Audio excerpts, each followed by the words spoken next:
गांव में एक बूढ़ा व्यक्ति अपने बेटे और बहू के साथ रहता था।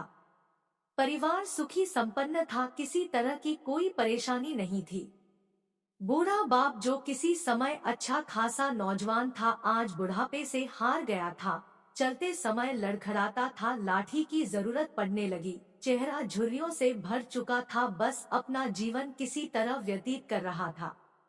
घर में एक चीज अच्छी थी कि शाम को खाना खाते समय पूरा परिवार एक साथ टेबल पर बैठकर खाना खाता था।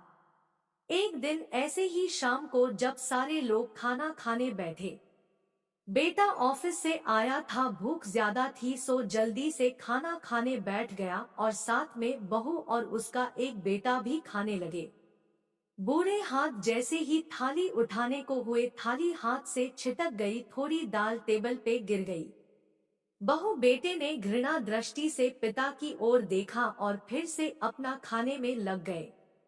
बूढ़े पिता ने जैसे ही अपने हिलते हाथों से खाना खाना शुरू किया तो खाना कभी कपड़ों पे गिरता, कभी जमीन पर।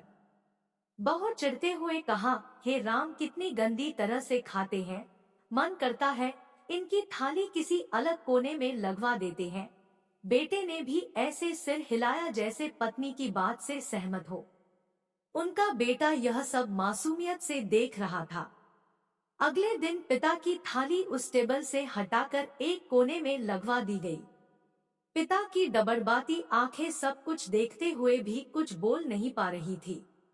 बूढ़ा पिता रोज की तरह खाना खाने लगा। खाना कभी इधर गिरता, कभी उधर।